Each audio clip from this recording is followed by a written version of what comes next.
Assalamualaikum warahmatullahi wabarakatuh. Waalaikumsalam warahmatullahi wabarakatuh. Selamat pagi teman-teman. Pagi. Gimana kabarnya? Sehat?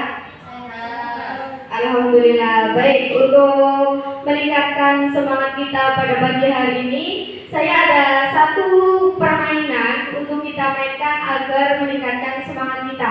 Jadi mohon perhatian, kalau saya bilang tepuk pagi, kalian tepuk tangan satu kali.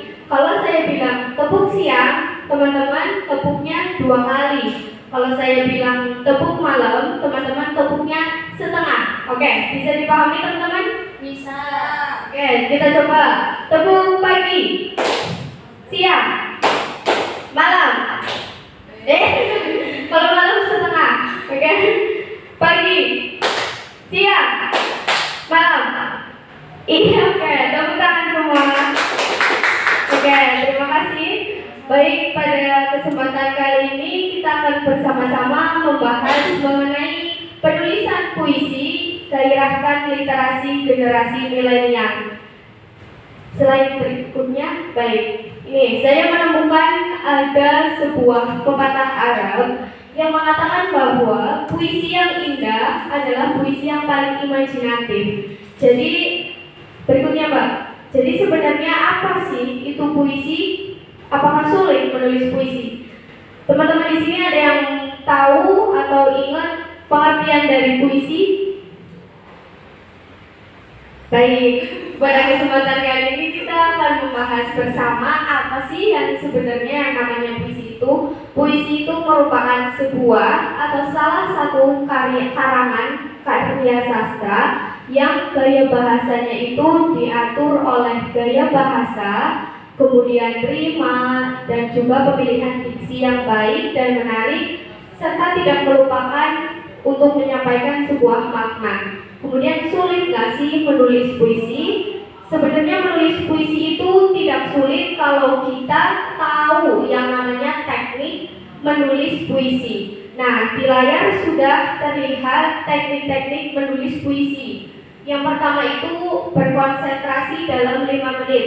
Jadi teman-teman, kalau mau menulis puisi, kita harus berkonsentrasi terlebih dahulu selama 5 menit. Coba kita berkonsentrasi selama 5 menit, kita fokuskan apa yang mau kita tulis, insya Allah kita bisa menemukan ide-ide untuk menuliskan sebuah puisi. Kemudian langkah atau teknik yang kedua itu menuliskan daftar kata atau frase yang muncul dalam pikiran kita. Sebenarnya kita sering menemukan yang namanya ide, tiba-tiba ide itu muncul di kepala. Tapi kelemahan kita sebagai manusia adalah sebagai pelupa. Nah, gimana caranya? Yaitu dengan menuliskan daftar kata atau frase yang menurut kita nanti akan berguna di dalam menuliskan sebuah puisi. Kemudian ada teknik yang namanya outline atau gagasan singkat. Bukan hanya cerpen atau novel yang harus membuat outline-nya terlebih dahulu, tetapi menulis puisi juga harus ada yang namanya outline. Jadi sebenarnya apa sih poin-poin pentingnya atau garis besar di dalam puisi yang kita mau tulis itu apa? Itu nanti dituliskan di dalam sebuah outline. Kemudian sesudah kita menulis puisi, kita baca nyaring puisi kita yang sudah kita tulis. Itu gunanya apa? Gunanya untuk kita bisa menyunting bagaimana diksi yang kita sudah gunakan, adakah yang kesalahan-kesalahannya itu berguna bagi perbaikan puisi yang telah ditulis. Kemudian setelah kita membaca sendiri, kita mencoba meminta bantuan kepada teman kita untuk membaca tulisan kita. Itu gunanya apa? Karena ketika kita membaca karya sendiri, kita sudah merasa sempurna tulisan kita, tetapi belum tentu bagi orang lain.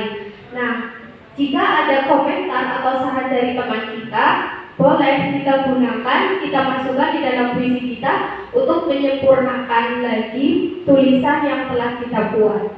Seperti itu. Baik, selanjutnya, setelah kita mengetahui teknik, alangkah lebih baiknya untuk memudahkan kita dalam menulis puisi, kita harus mengetahui cara atau langkah dalam membuat puisi.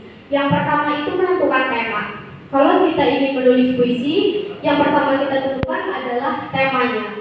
Kita ingin menuliskan puisi tentang apa, jadi nanti tema itu berpengaruh kepada penentuan judul dan juga diksi yang tepat nantinya. Setelah kita sudah tahu tema apa yang ingin kita tulis, kita menentukan yang namanya judul. Sebenarnya judul itu bisa dituliskan atau ditentukan pada awal atau akhir menulis, karena ada beberapa orang yang lebih nyaman menentukan judul itu di akhir. Karena apa? Untuk menyesuaikan pada isi-isinya yang terdapat dalam puisi. Kemudian pemilihan diksi ini. Pemilihan diksi ini penting. Jadi diksi yang digunakan harus disesuaikan dengan tema yang ditulis. Misalkan temanya sedih, berarti menggunakan diksi yang sedih juga. Kemudian ada langkah berikutnya itu menentukan kata kunci. Seperti tadi, yang namanya outline atau kata kunci juga penting. Kalau ingin menuliskan puisi, cari satu kata kunci. Misal ingin menulis sebuah puisi yang berjudul cinta, cari satu kata yang bisa mengingatkan kita kepada seluruh isi keseluruhannya. Gitu. Berikutnya, itu menentukan rima. Sebenarnya ini bisa digunakan atau tidak bisa digunakan pada puisi baru. Tetapi kalau pada puisi lama, teman-teman harus menitik beratkan pada penentuan rima. Kemudian selanjutnya membuat bait. Pada penulisan puisi, teman-teman harus menentukan berapa bait di dalam satu paragraf yang teman-teman tulis. Nah, ini harus konsisten. Ada konsistensinya dalam menulis puisi yang teman-teman buat. Kemudian langkah berikutnya itu adalah eksplorasi. Nah, setelah membuat atau saat kita membuat penulis puisi, eksplorasi ini tantangannya ada di sini, ada di eksplorasi. Jadi teman-teman bisa mengembangkan atau melanjutkan ide, memperluas ide itu pada tahap ini, pada tahap eksplorasi.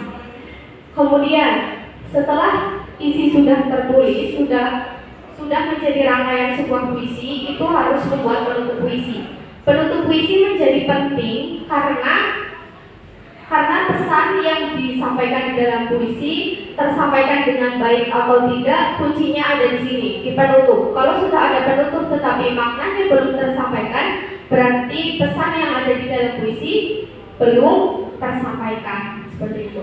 Ini, Anda bisa jadi penyair. Jiwa seorang penyair ada di setiap jiwa kalian masing-masing. Tetapi bisa atau tidaknya kita menjadi seorang penyair tentu ditentukan oleh diri sendiri yang menguasai teknik atau langkah menulis puisi atau tidak.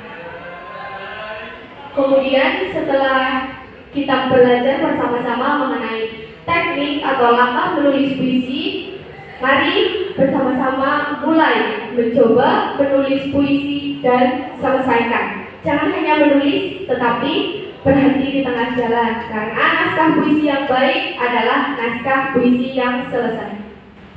Terima kasih, mohon maaf apabila ada kekurangan. Bila taufiq wal hidayah, wassalamualaikum warahmatullahi wabarakatuh.